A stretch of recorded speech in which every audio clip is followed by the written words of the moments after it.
வணக்கம். ஒரு பக்கம் உலகம் முழுவதிலிருந்து மக்கள் வந்து ஒன்னா வாழற ஆரோவில் மாதிரி ஒரு நவீன நகரம். இன்னொரு பக்கம் நம்மளோட பழந்தமிழ் பாரம்பரியம். இது ரெண்டும் சந்திச்சா எப்படி இருக்கும்னு யோசிச்சு பாருங்களேன். ஸ்ரீ அரவிந்தரோட கனவு பூமியில இலக்கியமும் கலாச்சாரமும் ஒன்னு சேர்ந்த ஒரு பிரம்மாண்டமான திருவிழாவை பத்தி தான் நாம இப்ப பார்க்க போறோம். வாங்க அந்த அனுபவத்துக்குள்ள போகலாம். சரி, இந்த விழாவுல அப்படி என்ன ஸ்பெஷல்? முதல்ல ஆரோவில்ல நடந்த இந்த விழாவோட தனித்துவத்தை நாம புரிஞ்சுக்க போறோம். அப்புறமா தமிழ் இலக்கியத்தோட நீண்ட பயணத்தை ஒரு கண்காட்சி மூலியமா பார்க்க போறோம்.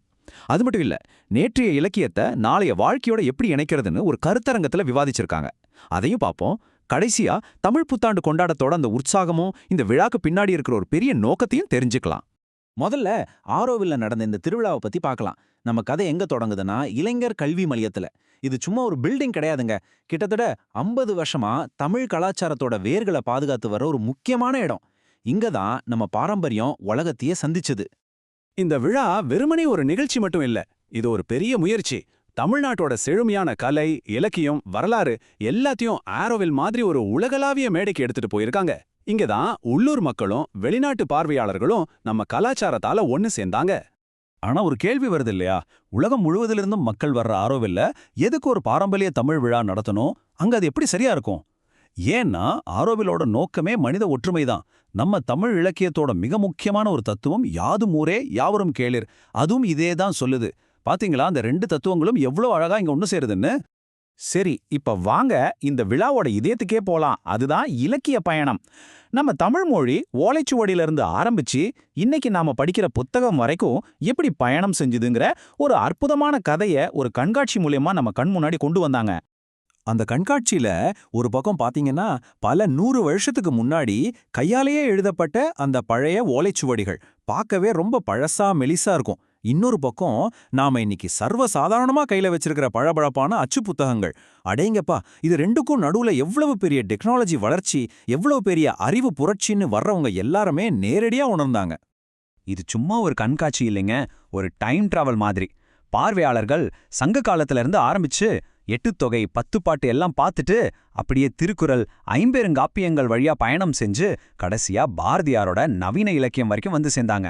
ஒவ்வொரு காலகட்டத்தோட சிறப்பையும் அழகா கால வரிசைப்படி நம்ம கண் முன்னாடி கொண்டு வந்து நிறுத்தினாங்க. நம்மள பலரும் ஸ்கூல்ல தொல்காப்பியம், சிலப்பதிகாரம்னு பேரை மட்டும்தான் படிச்சிருப்போம் இல்லையா? ஆனா அந்த படைப்புகளை எல்லாம் முதல் முறையா நேர்ல பார்க்கற ஒரு பொக்கிஷமான வாய்ப்பை இந்த கண்காட்சி கொடுத்தது. நிஜமாவே அது ஒரு தாருணம் அனுபவம். இந்த விழாவுல எனக்கு ரொம்ப பிடிச்ச ஒரு விஷயம் என்னன்னா, இது தமிழ் தெரிஞ்சவங்களுக்கு மட்டும் இல்ல, தமிழ் இலக்கியத்தோட சாரத்தை இங்கிலீஷ்லயும் விளக்கி வச்சிருந்தாங்க. இதனால ஆரோவில்ல இருக்கிற வெளிநாட்டினருக்கும் நம்ம பாரம்பரியத்தோட கதவை திறந்து வச்சாங்க. இது ரொம்ப முக்கியமான ஒரு விஷயம். வெறுமனே புத்தகங்களை பார்த்துட்டு போறதோட இந்த விழா முடியல. அடுத்ததா ஒரு ஆழமான சிந்தனை களத்துக்குள்ள போனாங்க. அதாவது ஒரு கருத்தரங்கம். தமிழ் இலக்கியம்ங்கிறது வெறும் பழங்கால சொத்து மட்டும் இல்ல, அது நம்மளோட எதிர்காலத்துக்கும் ஒரு வழிகாட்டின்னு அந்த உரையாடல்கள் மூலமா நிரூபிச்சாங்க. அந்த கருத்தரங்கோட மையப்பொருளே இதுதான்.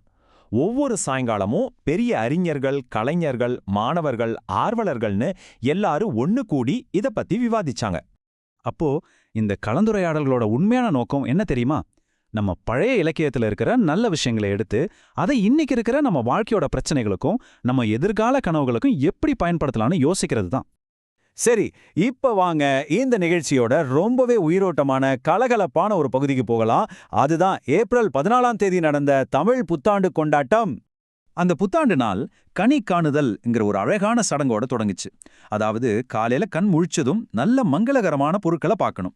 அப்படி பார்த்தா அந்த வருஷம் முழுக்க நல்லபடியா இருக்குன்னு ஒரு நம்பிக்கை. இந்த நம்பிக்கை தான் அந்த புது வருஷத்துக்கே ஒரு உற்சாகமான தொடக்கத்தை கொடுத்துச்சு.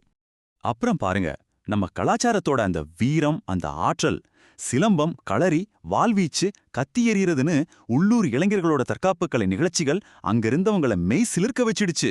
மனுஷ பிரமிடு, மல்யுத்தம்னு ஒரே அதிரடியா இருந்துச்சு.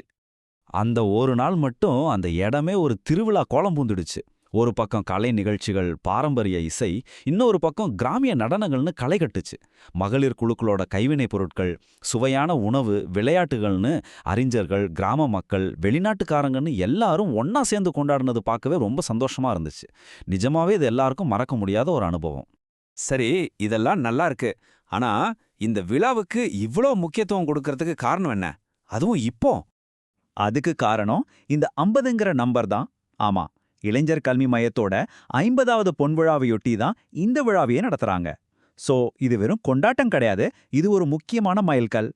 யோசிச்சு பாருங்க, கடந்த 50 வருஷமா இந்த மையம் ஒரு பெரிய ஆலமரம் மாதிரி தமிழ் கலாச்சாரத்துக்கு நிழல் கொடுத்துட்டு வருது. கல்வி, கலை, சமூக நல்லிணக்கம்னு பல விருதுகளை பரப்பி இன்னைக்கு ஒரு முக்கியமான ஆராய்ச்சி மையமா வளர்ந்து நிக்குது. யாதும் ஊரே யாவரும் கேளீர். இந்த ஒற்றை வரிதான் அந்த மையத்தோட மொத்த பணிக்கும் வேறா இருக்கு.